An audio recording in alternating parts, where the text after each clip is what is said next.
Ukrainian President Volodymyr Zelenskyy has made new statements regarding negotiations. Zelenskyy noted that Ukraine is not opposed to meeting with the Russians, for example, in Switzerland, Austria, or Turkey, but definitely not in Moscow. The negotiations should take place in a neutral part of Europe.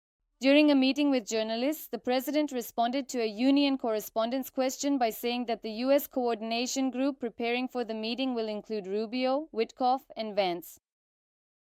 We want to coordinate with the Americans. And I really wanted Europe to be present. The format of our meeting with President Trump made this possible. Their presence is important. In just a few days, we held several video conferences. Urgently, within just one day, everyone swiftly changed their plans and gathered in Washington solely for the cause of Ukraine. The head of state reminded that NATO made it clear Russia does not have a veto right over Ukraine's membership in the alliance. The policy of the United States is not to admit Ukraine into NATO. However, there is also clear support for Ukraine to join the EU.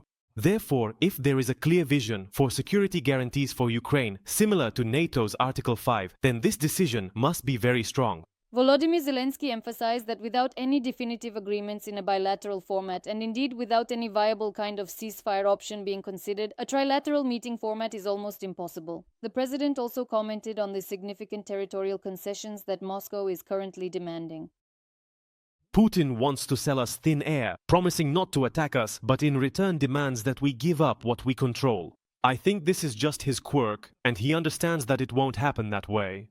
That's why he sets certain conditions in advance, so that they are impossible to accept. According to Zelenskyy, the Ukrainian delegation brought their own map to negotiations at the White House. The president said that he explained to Trump that Ukraine cannot withdraw from the Donetsk region because then we would open the way to Kharkiv and the roads to Dnipro.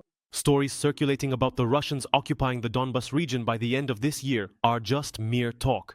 In almost 4 years of full-scale war, they have occupied a third of the Donetsk region. So, in that case, they would need another 4 years. As for the Sumy and Kharkiv regions, the president stated that the Russians will not get them and they will not be able to hold on to those border areas where they are now.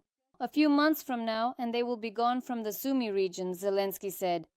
Regarding China and security guarantees, Zelenskyy stated that Beijing did not help Ukraine stop the war at the beginning, but did help Russia by opening up the drone market. At the same time, China was among the signatories of the Budapest Memorandum and did nothing when Putin occupied Crimea.